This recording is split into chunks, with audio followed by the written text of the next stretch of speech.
বিসমিল্লাহির রহমানির রহিম। বুকে হাত দিয়ে বলতে হবে নেত্রী আছে, আমার বুকে হাত দিয়ে বলতে হবে নেত্রী আছে।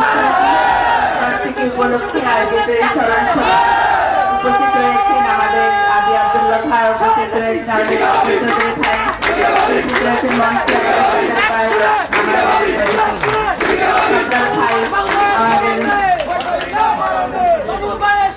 রোমান ভাই, আমাদের কায়েম ভাই, আমাদের অনেক নেতৃবৃন্দ রয়েছেন, আমাদের এখানে ফয়সাল রয়েছেন এবং আমার সামনে আমাদের মায়েরা রয়েছেন, আমাদের বোনেরা রয়েছেন, ছোট ছোট শিশুরা। আপনারা একটু থামেন,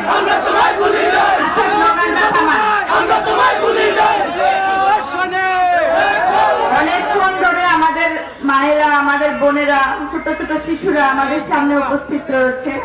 আপনারা নিশ্চয়ই অনেক কষ্ট করে এখানে বসে আছেন।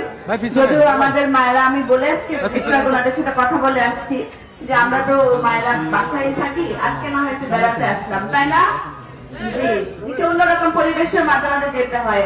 আমরা যা রাজনীতি করি, শহীদ রাষ্ট্রপতি জিয়াউর রহমান তিনি আপনাদের নিয়ে অনেক স্বপ্ন দেখতেন। তার ছেলে যে আছে ভারপ্রাপ্ত চেয়ারম্যান তারেক রহমান, তিনিও কিন্তু আপনাদেরকে নিয়ে অনেক স্বপ্ন দেখেন। জিয়াউর রহমান বলতেন কি, মানুষের দুটি হাত আছে না, একটি হচ্ছে পুরুষ আর একটি হচ্ছে নারী।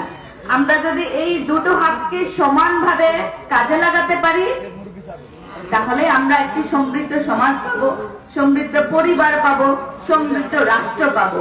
নারীদেরকে তিনি অনেক উচ্চ জায়গায় দিয়েছেন, যেমন ইসলাম নারীদেরকে সম্মানের জায়গায় দিয়েছেন, আমাদের শহীদ রাষ্ট্রপতি জিয়াউর রহমানও নারীদেরকে সম্মানের জায়গায় রেখেছেন, যেন জাতীয় অর্থনীতিতে নারীদেরও ভূমিকা থাকে, পরিবারও নারীদের ভূমিকা থাকে, যেন নারীরা আর অসহায় অবলা না থাকে। আজকে নারীদের অনেক উপস্থিতি, আমি ভীষণ খুশি হয়েছি। আমাদের এই বিভিন্ন ইউনিট থেকে আমাদের ছাত্র দল, যুব দল, স্বেচ্ছাসেবক দল, জিয়া মঞ্চ এবং বিএনপি সাবেক নেতৃবৃন্দ, বর্তমান নেতৃবৃন্দ, আপনারা অনেক সুন্দর বড় বড় মিছিল নিয়ে আসছেন। আপনাদের সকলকে অসংখ্য ধন্যবাদ জানাচ্ছি। প্রিয় বন্ধুরা, আজকে আমরা শফিউল বারী বাবুর শাহাদাত বার্ষিকী পালন করছেন। তিনি আমাদের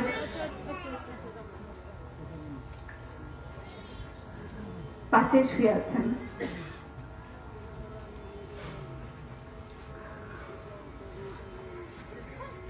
ওনার মৃত্যুর পর যে রিপোর্টটা, মেডিকেল রিপোর্ট ছিল, সেই রিপোর্টটাতে বলা হয়েছে যে ওনার লাং ক্যান্সার হয়েছিল।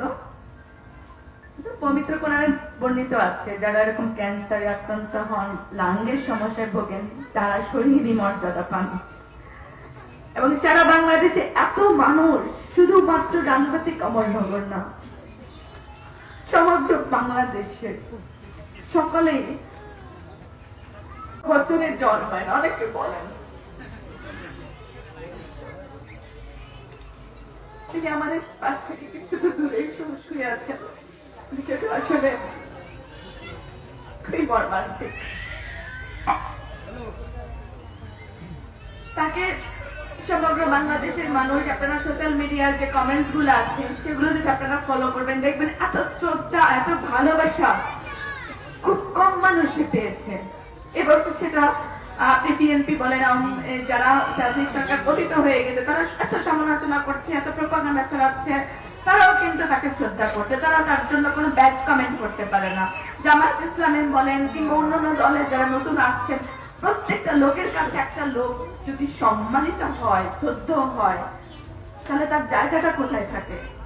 তার জায়গাটা অনেক উচ্চে থাকে।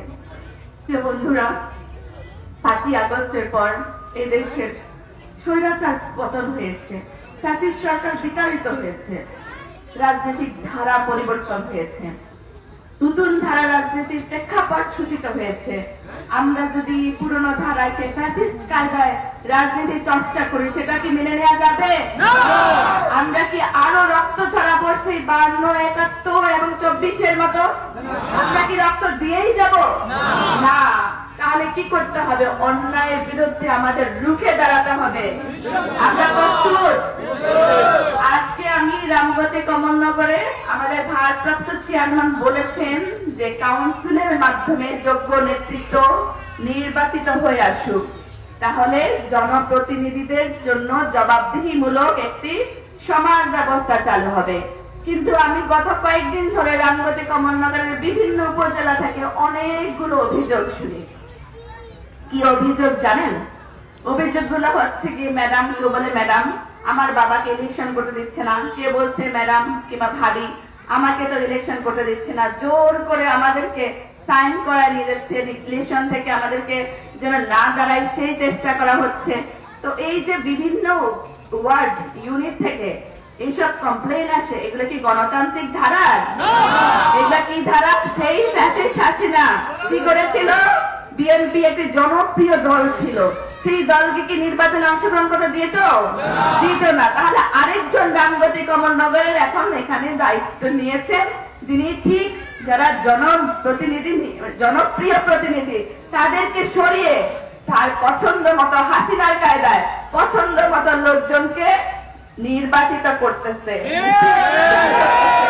সিলেকশনের মাধ্যমে নির্বাচিত করতেছে তার মনোনীত প্রার্থীকে, জনগণের নয়। তাই কি আমরা কি অন্যায় মেনে নিতে পারি? আমরা তো রক্ত দিয়েছি বৈষম্য বিরোধী, বৈষম্য প্রতিরোধ করবার জন্য, তাই নয় কি? তাহলে আরেকটা বৈষম্য যদি এখানেই হয়, পরিবর্তন কি হয়েছে বন্ধুরা? না, আমাদের এই পরিবর্তন আনার জন্য, অন্যায়ের প্রতিবাদ করার জন্য, প্রতিরোধ করার জন্য সবাইকে সচেষ্ট হতে হবে। আমরা সবাই জুলাই যোদ্ধা, তাই না? এই জেনারেশন জি, জেনারেশন মিলেনিয়াল, যারা 40 বছর থেকে এখন পর্যন্ত আছেন, এই জেনারেশনে কি রাজপথে ছিল, তাই না? তারাই শহীদ হয়েছেন। আপনারাই এখানে যারা আছেন, আমি মনে করি তারা জেনারেশন জি এবং মিলেনিয়াল জেনারেশন, আমাদের মায়েরা আছেন, অস্থির হয়ে গেছেন। এরাই হচ্ছে আগামীর বাংলাদেশ। এরা শুধু বাংলাদেশ নয়, জেনারেশন পৃথিবীর যেই দেশে স্বৈরশাসক অন্যায়কারী শাসকরা এসেছে, প্রতিবাদ করে তাদেরকে হটিয়েছে। আমরা নতুন দৃষ্টান্ত দেখব, ন্যায় প্রতিষ্ঠা করব। আমরা সেই নেতৃত্ব দেখব যিনি তার শত্রুদের জন্য